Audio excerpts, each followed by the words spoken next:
What's going on, guys? The month of April has been phenomenal for the Think Pod. We had everyone on there from Colleen Rippey to Brandt Martinez to Digital Jeff to Montez McCray. Hope you guys can check out the best of video and make the most of it.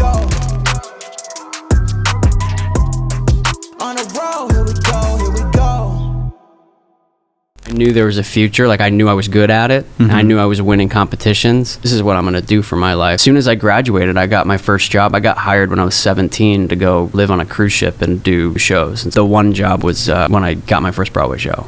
It was like the moment that was, you have made it. You're now making... How old were you? I was 24. And I'm drawn to helping artists only because I always had the mindset while I was in a job that, the next job's not promised. Like, our industry is so fragile. While I'm making the money, let me be as smart as I can to set myself up and to position myself so that I'm not necessarily relying on the job and the industry to carry me through to retirement. My wife's a dancer. Dancers typically retire in their 30s. You know what I mean? So it's like, especially a dancer of her caliber. She was a ballet dancer. She was in Complexions in New York. And a lot of those dancers, if you're lucky, you make it till you're 40, if you're lucky. Wow. And it's a different thing than, other workforces that make it till they're 65 that can actually work. So I've always been super inspired to help the artist, become financially free or financially stable as quickly as they can. That's just so surprising to me that there's not, and like we were discussing even before, like there's such a need for this, right? There's not that voice to artists, which in my opinion is the ultimate commission-based lifestyle. It's really, truly, you eat what you kill as an artist. And, I don't mean that in a negative way. I mean that in a positive light. Like the mentality that it forces you to tap into, what you just spoke on, this X amount of dollars might be my last amount of dollars. So how am I going to spend this?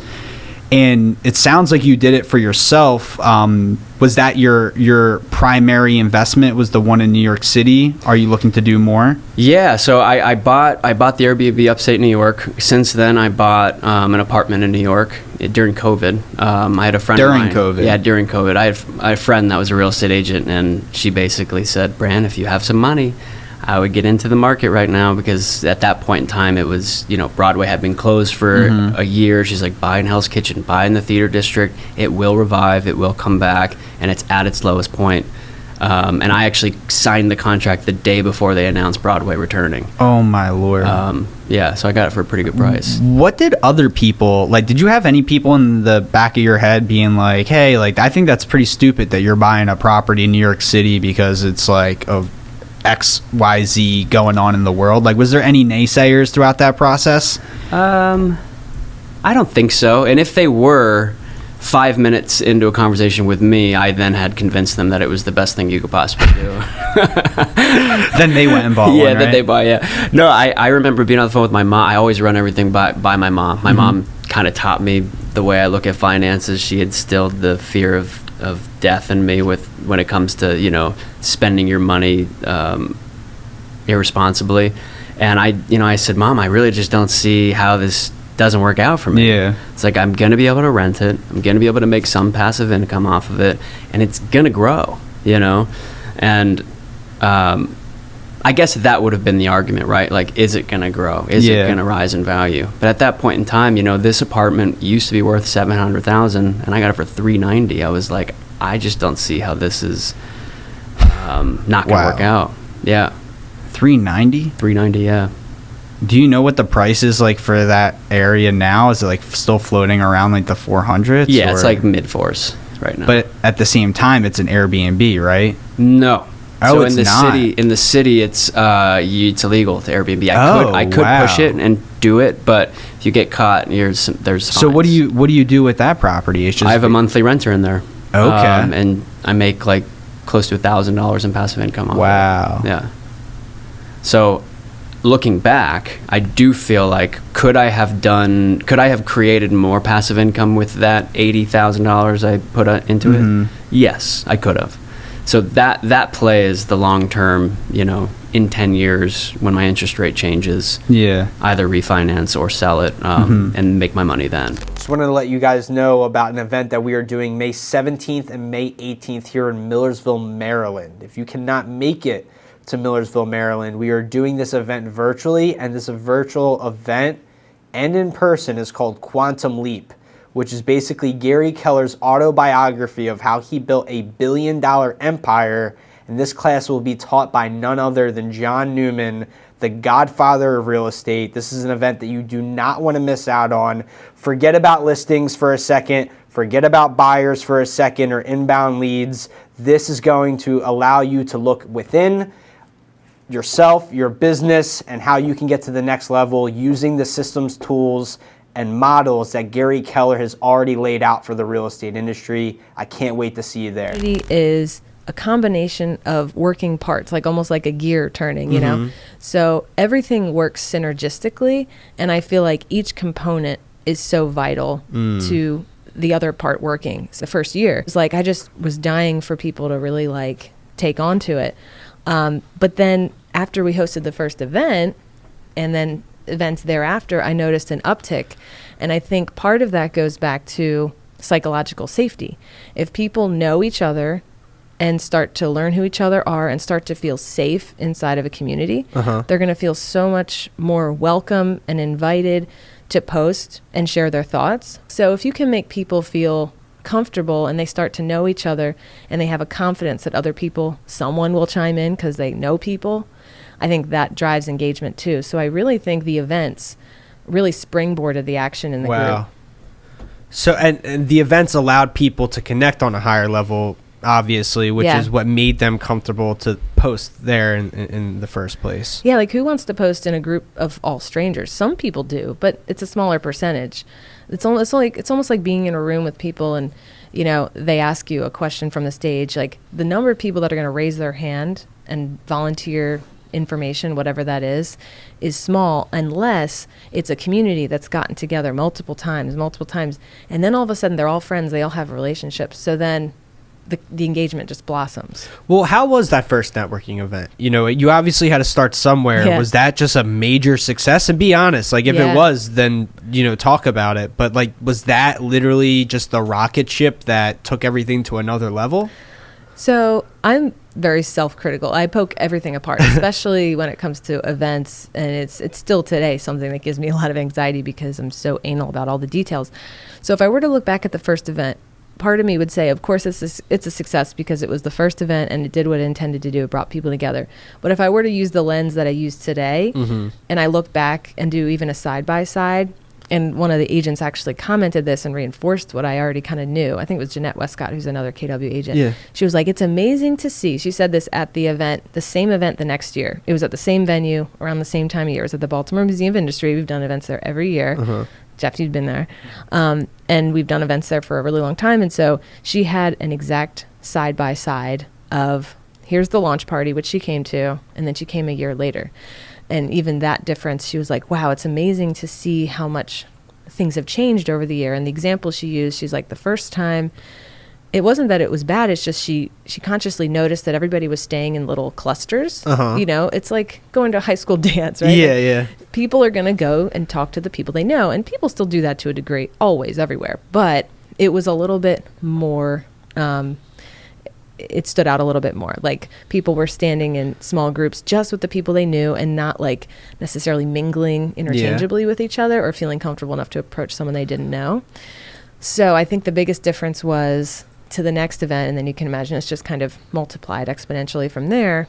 Each event, it starts to kind of blend a little bit more because people start to see familiar faces. It's not to say it doesn't change ever because we have new members every year. People leave the industry. Yeah, people leave the industry. People fall off the top 500 new people. It's about 25% or so fall off and fall on every year. But it's cool because the new people are walking in to something that feels a little more comfortable, I think, because that foundation's been created. And of course, they have to warm up too, because my goal is to make it not cliquey, you know. Which is hard when everyone's in a brokerage, right? It is hard, yeah.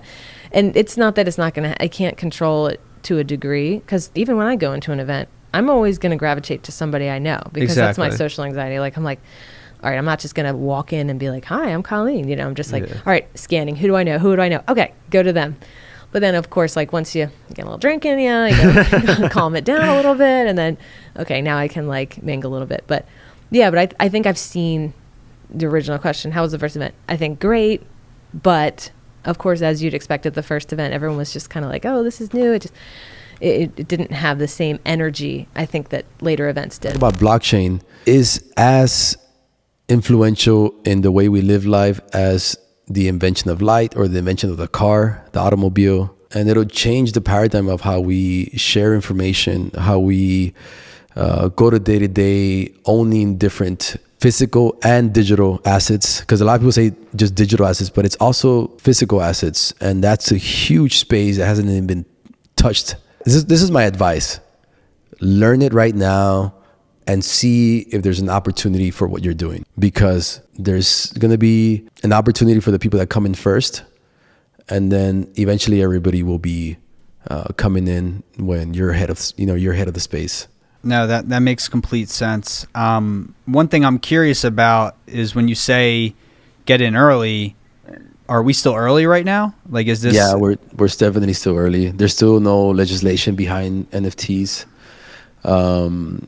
There's still no blueprint of how to launch an NFT project. There's no right from wrong, and it's kind of like the wild, wild west right now. And there's just real estate everywhere. Yeah.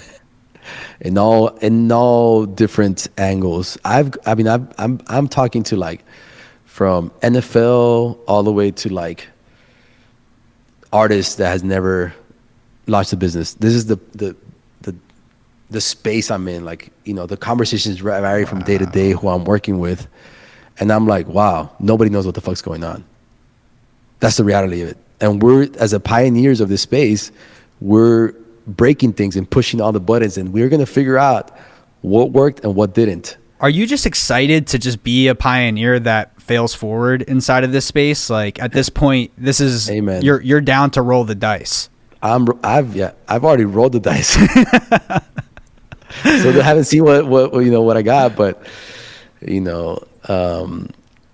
won't be surprised if I hit a 12. My main goal is to impact lives and to help other people. That's what's really fulfilling to me. Like, my biggest closing this year, I closed the NFL player and his wife. That deal was a little bit over $1 million. But my biggest closing was helping a young lady. Her name is Marches Riley. She wanted to get a second investment property, and we were under contract. Deal fell through, and I'm like, I know she was probably a little bit upset.